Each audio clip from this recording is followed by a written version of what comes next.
पहले आप स्नान कर लें। और तब तक कुमार भी लौट आएंगे तो चिंता करने का दूसरा कार्य करने की आपको आवश्यकता ही नहीं रही। चले स्नान के लिए। हाँ, तुम दोनों चलकर तैयारी करो, मैं आती हूँ। चलो। नंदी, नंदी। जी माता। नंदी, मैं स्नान गृह में जा रही हूँ। तुम यहीं द्वार पर खड़े रहकर पहरा लगाना और सावधान, किसी को भीतर ना आने देना। मेरे होते हुए भीतर आने का कौन दुस्साहस करेगा? उचित है, ध्यान रखना।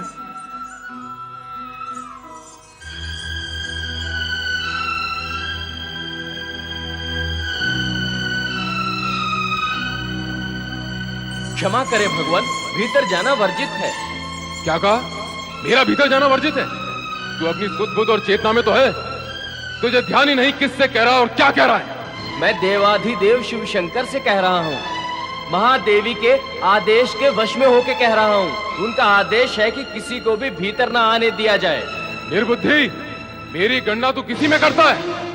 मैं महादेवी का पति हूँ। ये सत्य तो संपूर्ण जगत जानता है स्वामी, किंतु मैं तो महादेवी की आज्ञा का पालन कर रहा हूँ। केवल महादेवी की आज्ञा का पालन कर रहा है, महादेव की आज्ञा का नहीं? अवश्य करूंगा। तो मैं तुझे आज्ञा देता हूँ, मेरे मार्ग से हट जा। ऐसी आज्ञा ना दे भगवान, जो महादेवी की आज्ञा का विरोध करे। मेरा सेवक बनता है, मुझे स्वामी कहता है और आज्ञा मानता है महादेवी की। मैं तो आप दोनों का सेवक हूँ, मुझे धर्म संकट में ना डाले भगवान। चल, धर्म संकट में नहीं डालता, एक और डाल देता हूँ। चल हट।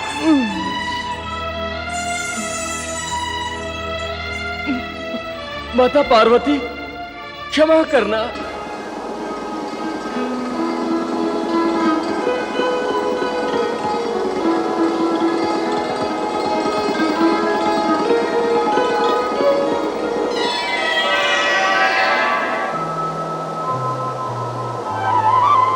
क्या सोच रही हो माँ? अरे कार्तिकेय, कहाँ था तू अब तक? मैं तेरे लिए कब से चिंता कर रही हूँ। तुझे अपनी माँ की क्या तनिक भी चिंता नहीं है? मुझे छोड़कर कहाँ कहाँ चला जाता है तू? अब भविष्य में जहाँ भी जाए मुझसे पूछ कर जाना। पर बता तो, कहाँ गया था तू? मैं तो यही हूँ, कहाँ जाऊंगा तुम्हें छोड़कर? क्या सोच रही हो देवी पार्वती? आश्चर्य, घोर आश्चर्य। तुमने अभी तक स्नान भी नहीं किया देवी। ये क्या स्वामी? क्यों, क्या हुआ? आप इस प्रकार स्नान कक्ष में कैसे चले आए? मैं तो भयभीत ही हो गई थी। अपने स्वामी से भयभीत हो गई? ये क्या, स्वामी को तो कभी भी कहीं भी आने का अधिकार होता है पार्वती। अधिकार? अधिकार की कोई सीमा और कुछ समय होता है। स्वामी, अब आप जाएं और मुझे स्नान करने दें। जैसी तुम्हारी इच्छा है।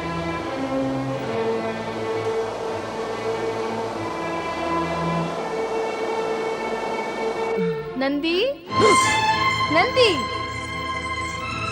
आज्ञा करे माता।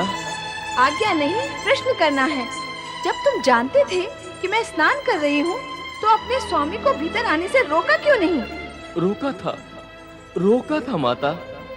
रोका था? किसे रोका था और कौन रुका? वे तो भीतर आ गए थे, फिर रोका कब और किसे? इसे तुम रोकना कहते हो? मैंने उन्हें रोकने का प्रयत्न किया था और उनसे ये भी कहा था कि माता पार्वती स्नान कर रही है, भीतर ना जाए भोलेनाथ। पर क्या? पर वो मुझे धकेल कर भीतर चले गए। ऐसे में मैं और अधिक क्या कर सकता था? वे मेरे स्वामी हैं, मैं उनका सेवक। तुम उनके सेवक हो?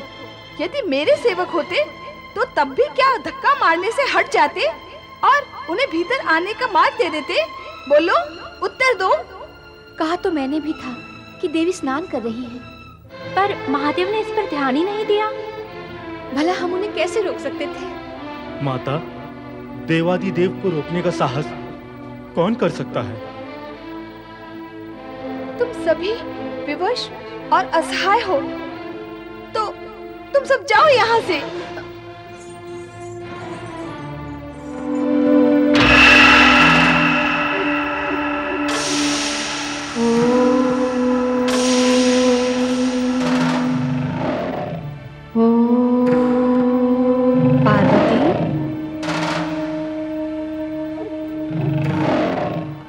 तुम? यह कैसा प्रश्न है? स्वयं को नहीं पहचानती? मैं? तुम? हाँ, तू मेरा सगुण रूप है और मैं तेरा निर्गुण रूप हूँ। शक्ति, शिवा। तो एकाकार यह रूप भिन्न क्यों हो गया? लीला की रचना के लिए। लीला? कैसी लीला? लोक कल्याण की, जनहित की। कौन करेगा यह लीला? तेरा पुत्र। कौन? कार्तिकेय। कार्तिकेय शिव पुत्र है। उसने तुम्हारे शरीर से जन्म नहीं लिया है। वह तुम्हारा पुत्र होते हुए भी तुम्हारा नहीं है। वह मेरा पुत्र नहीं है? है, पर नहीं है। पुत्र माता के रक्षक होते हैं, सगुण माता के। तू सगुण माता है। कार्तिकेय भ्रमण प्रिय है। मयूर उसका वाहन है। वह एक स्थान पर स्थिर नहीं रह सकता। तो अन्य उपाय क्या है? सूक्ष्म जगत उपायों से पूर्ण है। उसे स्थूल जगत में लाना होगा। कैसे? अपने संकल्प से। संकल्प द्वारा अपनी देह से देहज पुत्र को जन्म देकर वही तुम्हारा पुत्र होगा। तुम्हारे शरीर के तेज पुंज से उत्पन्न होने के कारण वह अद्भुत और विलक्षण होगा। अद्भुत और विलक्षण? हाँ, विविध लक्षणों से पूर्ण और अद्भुत। उसकी समानता जगत का अन्य कोई पुत्र नहीं कर पाएगा। सारा जगत उसे मान्यता देगा।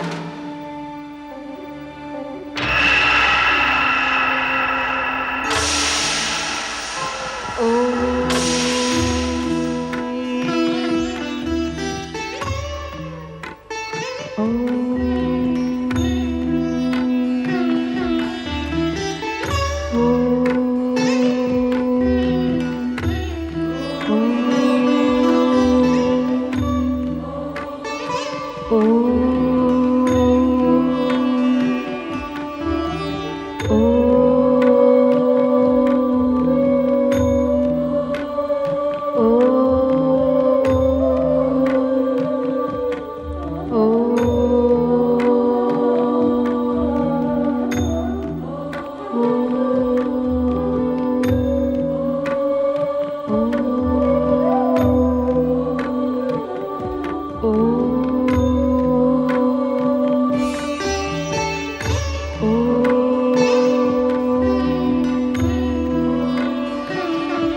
प्रणाम माते।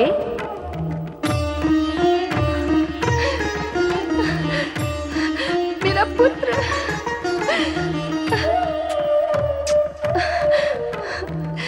वत्स, तुम मेरे पुत्र हो। यह मुझसे तुम्हारा निकटतम संबंध है जो कि जगत में होता है, माता और पुत्र का। मैं तुम्हारी माता और तुम मेरे पुत्र हो। संबंध और निकटता तो मैं पहले से ही जान चुका था माते, इसीलिए तो मैंने आपको माते कहकर प्रणाम किया। अब आप मुझे ये बताइए कि मेरा नाम क्या है? गणेश। गणेश है तुम्हारा नाम, गणों में श्रेष्ठ, गणों का ईश। फिर तो मैं तन, मन, प्राण, प्रण से सेवा करूंगा माता। तुम मेरी सेवा करोगे? अवश्य करूंगा। माता से अधिक और कौन पुत्र के निकट होता है? इस निकटता की रक्षा के लिए पुत्र का कर्तव्य ही होता है कि वह अपने माता की सेवा करे। मैं भी यही करूंगा। ये लो दंड। इससे क्या होगा माता? इस दंड से तुम्हें दंड देना होगा। किसे? जो भी अनाधिकार रूप से अथवा मेरी आज्ञा के बिना मेरे कक्ष में प्रवेश करने का प्रयत्न करे, उसे। जैसी आपकी आज्ञा माता। तुम्हें सतर्कता पूर्वक यहाँ पहरा देना होगा, कोई भी भीतर प्रवेश न कर पाए। आपकी आज्ञा का पालन करूंगा माता। जय माता की।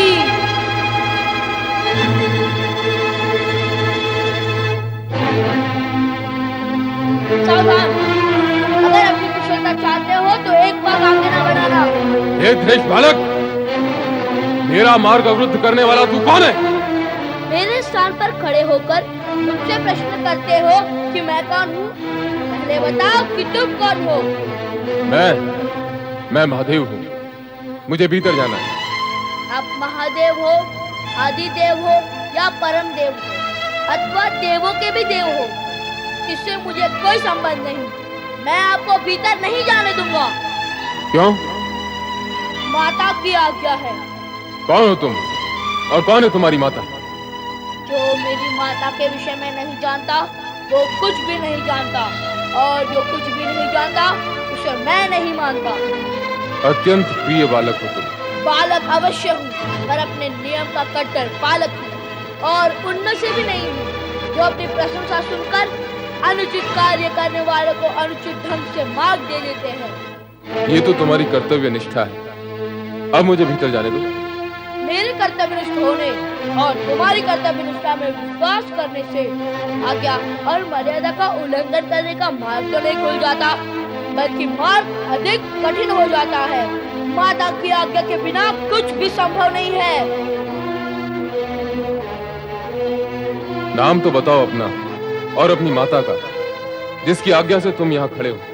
अरे अखिल ब्रह्मांड की अधिष्ठात्री हिमालय सुता उमा भवानी युवा देवी पार्वती माता को तुम नहीं जानते? मैं उनका पुत्र विश्वेश्वराय गौरी सुताय गणपति गणेश। गौरी सुत? मुझे अब तक याद नहीं कि गौरी ने तुम्हें कब जन्म दिया। याद होगा भी कैसे, मैं तो अजन्मा हूँ, शुद्ध बुद्ध नित्य मुक्त। तुम जाकर अपनी माता से पूछ कर आओ कि महादेव बाहर खड़े हैं और भीतर आना चाहते हैं। तुम अनुमति लेकर आओ, तब तक मैं यहीं खड़ा हूँ। हे जटाधारी महादेव, आप अवश्य ही परम ज्ञानी, ज्ञानी, बुद्धिमान, दिव्य पुरुष होंगे, पर निरा बुद्धिहीन तो मैं भी नहीं हूँ। आप मुझे मेरे स्थान से हटाकर मुझे मेरे कर्तव्य से भी हटाना चाहते हैं। जैसे मैं यहाँ से हटूंगा, आप भीतर प्रवेश करेंगे। नहीं नहीं नहीं, मैं यहाँ से कदापि नहीं हटूंगा। हठी बालक, तू हटेगा कैसे? माता ने डटने के लिए कहा है, हटने के लिए नहीं। ये किससे पाला पड़ गया कैलाशपति? तू जानता है 14 ब्रह्मांडों में मेरे मार्ग को अवरुद्ध करने का दुस्साहस कोई नहीं कर सकता। तू बालक है इसलिए। नहीं तो क्या युद्ध करने का विचार है? आ जाओ। बालक छोटा मुंह और बड़ी बात करता है। बड़ों के मुंह से बड़ी बात निकलेगी नहीं, छोटों के मुंह से आप बड़ी बात निकालने दोगे नहीं तो बड़ी बात जाएगी कहाँ? वैसे युद्ध के विषय में क्या विचार है? वाचाल हट जा नहीं तो। बालक पर वार करना उचित नहीं। मेरे गण तुझे मेरा विचार बताएंगे, मेरे गण तुझे सद्बुद्धि देंगे। गणेश को गण सुबुद्धि देंगे? बंद करो ये सब। आप क्रोध में हैं स्वामी? क्रोध का कारण है, इसलिए क्रोध में हूँ। क्या कारण है भगवान? वो दुष्ट बालक जिसने हमारा मार्ग रोका है। वो बालक कौन है भोलेनाथ, और कहाँ उसने आपका मार्ग रोका है? नंदी, तुम्हारी भी मति मारी गई है। एक तो उस बालक ने दृष्टा की, और अब तुम प्रश्नों की बौछार कर रहे हो। पार्वती के कब्र पर वो खड़ा है और उसने हमें भीतर जाने से रोका है। जाओ, जाकर पता लगाओ वो बालक कौन है और कहां से आया है। बातें तो वो बड़ी बड़ी कर रहा है, पार्वती से अपना संबंध जोड़ रहा है। जाओ, जाकर उसे तुरंत वहां से हटाओ। जाओ। जैसी आपकी आज्ञा भोलेनाथ। आओ भृंगी, चलो मेरे साथ।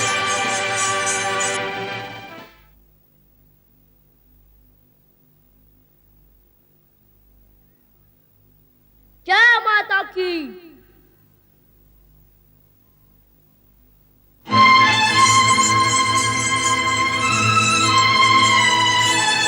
सावधान, एक बार भी माता की कक्ष की ओर बढ़ाया तो माता का नाम लेके माथा फोड़ दूंगा तुम सबका। बालक तो बड़ा उद्दंड है। उद्दंड नहीं, हाथ में दंड है, और ये दंड मर्यादा का उल्लंघन करने वालों को दंडित करने के लिए है। बातें तो बड़ी बड़ी करता है, पर तू है कौन? तुम्हें छोटी छोटी बात सुनने का चाव है क्या? इतना बड़ा शरीर बड़ी बात नहीं झेल सकते तो फिर तू मेरा बड़ा प्रहार क्या झेल सकेगा? मैंने पूछा कौन है तू? चिल्ला मत। ये आवश्यक नहीं कि मैं तेरे हर प्रश्न का उत्तर दूं, फिर भी देता हूँ। मैं अपनी माँ का पुत्र हूँ। अपनी माँ के पुत्र तो सभी होते हैं, पर तू यहाँ कहाँ से आ टपका? अपनी वाणी और भाषा को वश में रख। मैं कोई जल की बूंद नहीं जो टपक पड़ूं। मैं माँ का पुत्र हूँ, आया हूँ, प्रकट हुआ हूँ। प्रकट हुआ हूँ? क्यों हुए हो? किसने कहा था प्रकट होने के लिए? किसने कहा था प्रकट होने के लिए? अरे उत्तन, अपने से बड़ों की नकल करता है। बड़ों की नकल करने की ही रीति है, छोटों की नकल बड़े करे ऐसा नहीं होता है। बातें तो बड़ी बुद्धिमानी की करता है। कार्य और भी अधिक बुद्धिमानी का करता हूँ। नहीं, कार्य तो तूने दुष्टता का किया है। कैलाशपति भगवान शिव शंकर को माता पार्वती के कक्ष में जाने से रोककर तूने उनका अपमान किया है। भगवान भोलेनाथ की आज्ञा है कि तुमको यहाँ से हटा दिया जाए। मुझे क्या हटाओगे? पहले मेरे पग को तो तनिक खिला के दिखाओ। अभी तुझे गेंद की तरह उछाल देते हैं, चलो।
रक्षा करो, हे भोलेनाथ।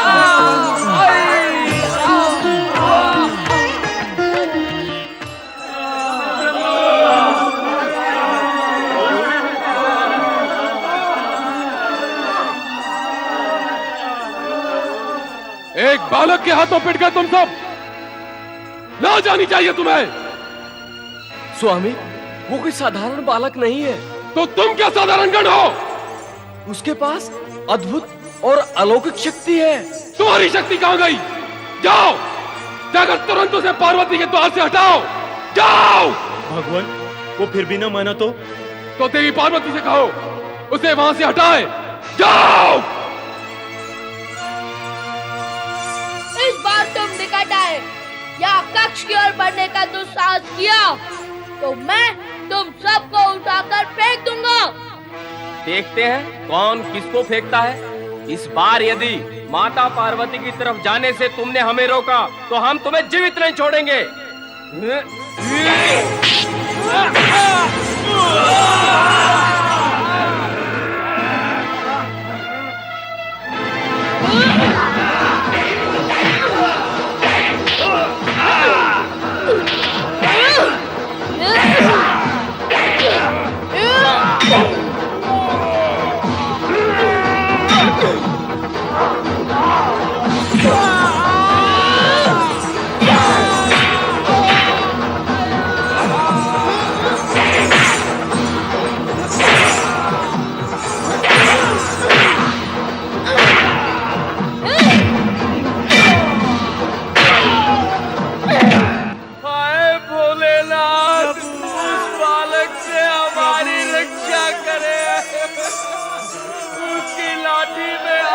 शक्ति है महेश्वर।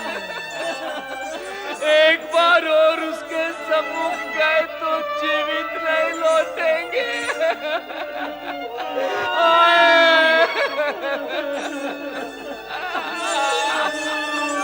शांत हो जाओ नंदी महाराज, शांत हो जाओ।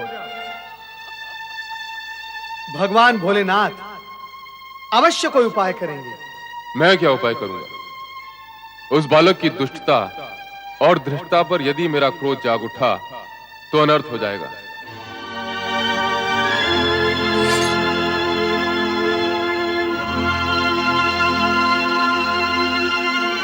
सावधान! मेरी माता के कक्ष की ओर बढ़ने का प्रयत्न कोई ना करे, इसी में सबका हित है। हम कक्ष में प्रवेश नहीं करना चाहते। तो फिर यहाँ क्यों आए हो? मुझे दर्शन देने या फिर मेरे दर्शन करने? दर्शन तो तुम्हारे कर ही लिए हैं। अब तो तुम्हें समझाने का कार्य शेष है। मुझे समझाने आए हो? अर्थात मुझे ना समझ लिया है?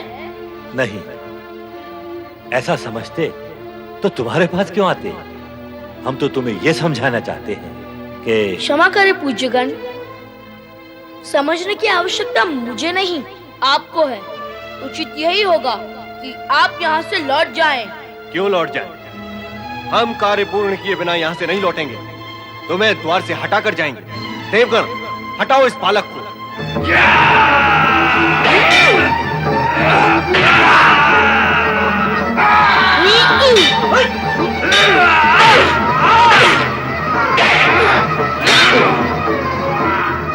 ला, मैं स्वयं तुझे हटा देता हूँ।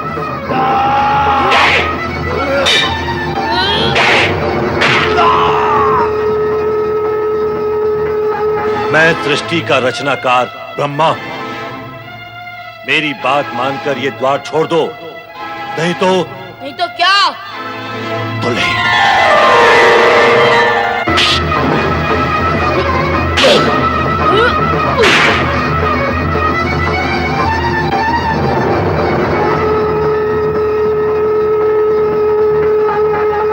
मैं जगत का पालनहार श्री हरि विष्णु तुमसे ये निवेदन करता हूं कि द्वार छोड़ दो।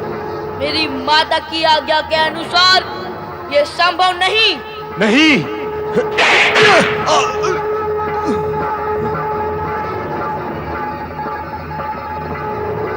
धन्य है वीर बालक, तेरा ये साहस, तेरा ये बल धन्य है। इस विनाश लीला का अंत करे महादेव।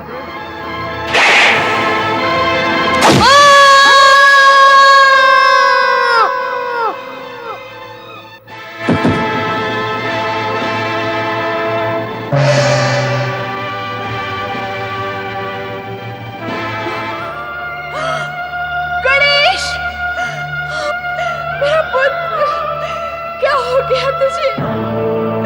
गणेश, गणेश।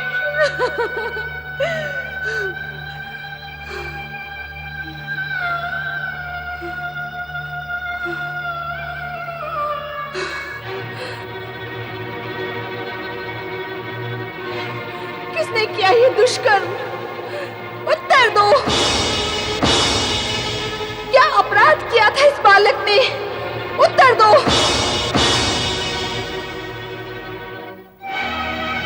माता की आज्ञा का पालन करना क्या पुत्र धर्म नहीं? उत्तर दो।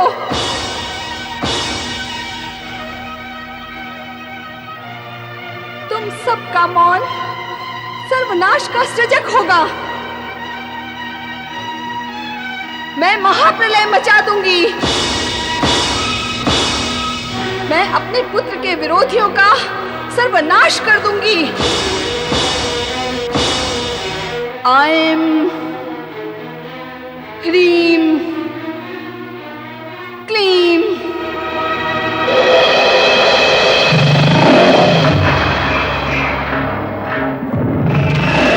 कुष्मांडा देवी प्रकट हो।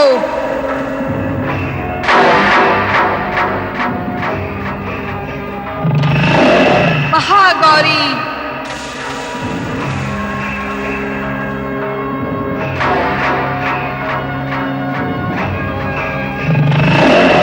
ब्रह्मचारिणी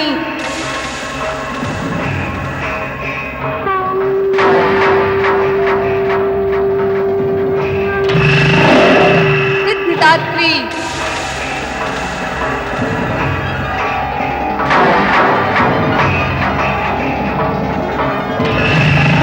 कात्यायनी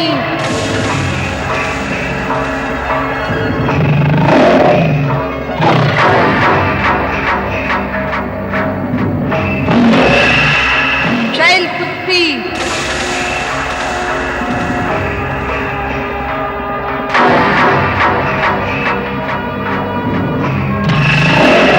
चंद्रघंटा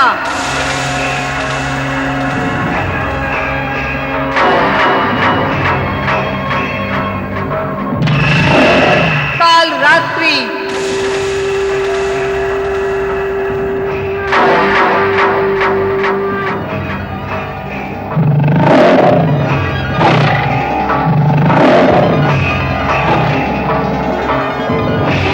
हे शक्ति स्वामिनी आज्ञा दें। हे प्रबल शक्तियों महाप्रलय मचा दो। देव दानव शिवगण उन सभी का सर्वनाश कर दो। हे महाशक्ति, हे महामाया, हमें क्षमा कर दो, क्षमा कर दो। हे नौ दुर्गे, इस हाहाकार को समाप्त करो देवी, समाप्त करो। अन्यथा सृष्टि समाप्त हो जाएगी। क्षमा करो महामाया, हमें क्षमा करो। हे महाशक्ति, हे मातेश्वरी, जगत को सर्वनाश से उबारिए। हमारे अपराध क्षमा करो महामाया, हमारे अपराध क्षमा करो। हम आपके अपराधी हैं, हमें क्षमा करो महामाया, हमें क्षमा करो। क्षमा करें महाशक्ति, क्षमा करें। हम सब आपसे हाथ जोड़कर प्रार्थना करते हैं, क्षमा करें। शांत हो जाए महाशक्ति। हे महामाया, लोकहित के लिए शांत हो जाएं। इस विनाश से किसी को लाभ नहीं होगा महादेवी। मेरी जो हानि हुई है उसकी पूर्ति कौन करेगा? मेरे पुत्र का वध क्यों किया गया? जिसके पुत्र का वध कर दिया गया हो उस माता को आप शांत रहने के लिए कहते हैं? क्या ऐसी माता शांत हो सकती है? फिर आप कैसे शांत होंगी महामाया? एक तो मेरे पुत्र गणेश को पुनर्जीवित करें, दूसरा देवताओं में वो सर्वप्रथम पूजित हो ऐसा अधिकार दें, तभी मैं शांत होऊंगी। अन्यथा महाप्रलय अनिवार्य है। हम प्रयत्न करते हैं, भगवान शिव से प्रार्थना करते हैं। भगवान भोलेनाथ गणेश को अवश्य पुनर्जीवन देंगे। हे महाशक्ति, हे महामाया, देवताओं में वो सर्वप्रथम पूजित हो ऐसे अधिकार को भी भोलेनाथ स्वीकार कर लेंगे। अब हम सब सदाशिव के पास जाते हैं।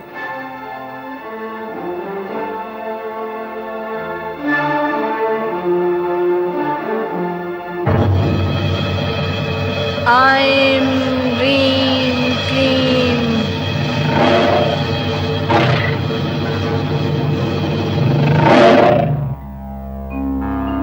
वो बालक गणेश है। माता पार्वती और आपका पुत्र। उसे जीवित करना होगा देवेश्वर, अन्यथा देवी पार्वती संहार नहीं रोकेंगी प्रभु। उस उद्दंड बालक का वध करना मेरा उद्देश्य नहीं था, पर उसकी भयानक युद्ध वृत्ति का अंत करना भी आवश्यक था। मैं जानता हूं कि गणेश शक्ति रूपनी पार्वती का पुत्र है। उसे पुनर्जीवित तो होना ही है। ये शुभ कार्य आप ही करेंगे देवेश्वर। हम सभी की इच्छा है कि बालक गणेश पुनर्जीवित हो, इसलिए यह कार्य हम सब मिलकर करेंगे। आरंभ श्री हरि विष्णु करेंगे। मुझे क्या करना होगा भोलेनाथ? आपको उत्तर दिशा में जाना होगा। उस ओर जाते हुए आपको मार्ग में जो भी पहला प्राणी दिखे उसका मस्तक काट कर ले आए। किसी भी निर्दोष प्राणी का मस्तक? शेष विचार आप स्वयं कर लें। किसी भी निर्दोष प्राणी के साथ अन्याय नहीं होना चाहिए। ऐसा ही प्रयत्न करूंगा।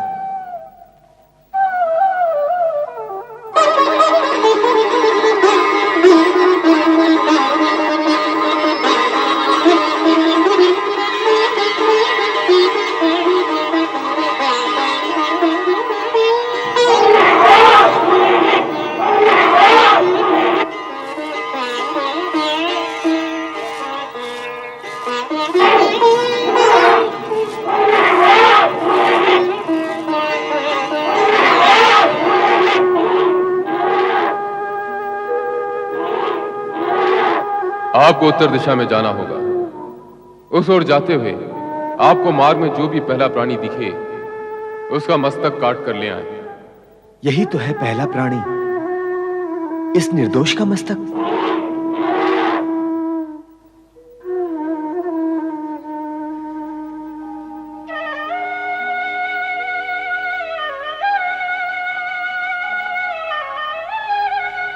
ये तो ऐरावत हाथी है। ये निर्दोष नहीं है, ये श्रापित है जो स्वर्गलोक से पृथ्वीलोक पर पतित हुआ है। इसका मस्तक बालक गणेश के लिए उपयुक्त रहेगा।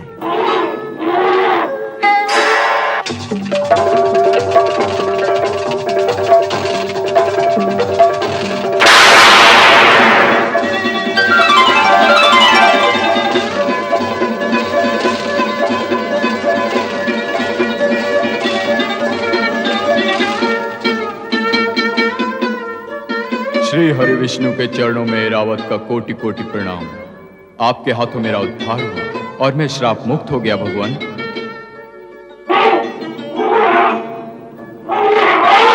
तुम्हारा श्राप काल पूर्ण हो गया था ऐरावत। विधि के विधान में एक एक पल की गणना और गणित है। भगवान शिव द्वारा गणेश का मस्तक काटना और उन्हीं के आदेशानुसार मेरा उत्तर दिशा में जाकर तुम्हारा मस्तक काटना यह संयोग मात्र नहीं है।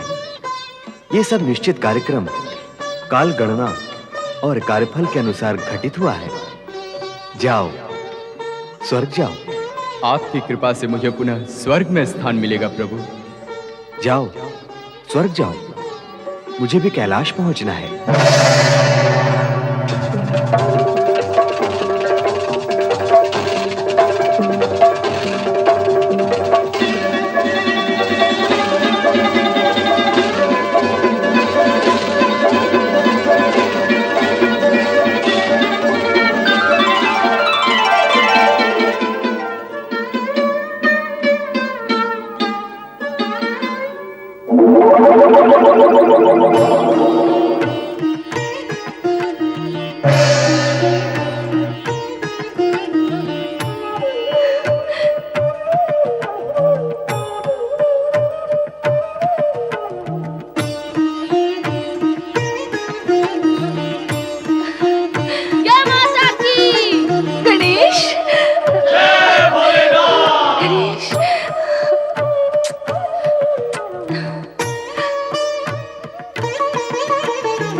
करो।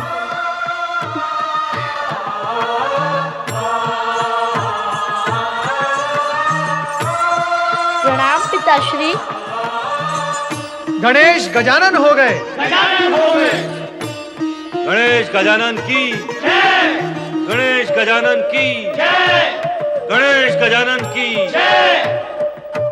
पार्वती, तुम्हारी एक मांग तो पूर्ण हो गई, एक और शेष है। उसे भी पूर्ण कर दें स्वामी। हाँ, आज से पुत्र गजानंद गणेश की देवताओं में सर्वप्रथम पूजा होगी, ऐसा मैं अधिकार प्रदान करता हूं। गजानंद गणेश की पूजा किए बिना यदि कोई किसी अन्य देवता की पूजा करता है तो वो पूजा देवताओं को स्वीकार नहीं होगी। अतः गजानंद गणेश सर्वप्रथम पूज्य देव माने जाएंगे। अवश्य सर्वप्रथम पूजनीय देव गणेश ही होंगे। प्रथम पूज्य देव श्री गजानन की जय हो। श्री गणेशाय नमः। पुत्र गजानन, अब तुम सभी देवताओं के पूज्य बन गए हो, इसलिए अब मैं ये घोषणा करती हूँ कि जो मनुष्य तुम्हें सिंदूर समर्पित करेगा, चंदन तथा पुष्पों से तुम्हारी पूजा करेगा, उसके समस्त विघ्नों का नाश होगा। श्री विघ्नेश्वराय नमः। पुत्र गजानन, तुम भाद्रपद शुक्ल पक्ष की चतुर्थी के दिन उत्पन्न हुए हो, इसलिए यह दिन गणेश चतुर्थी के नाम से प्रसिद्ध होगा और यह दिन तुम्हारी पूजा करने वाले सभी भक्तों के लिए मंगलकारी होगा। गणेश गजानन की भगवान भोलेनाथ की गौरी पुत्र गजानन गणेश की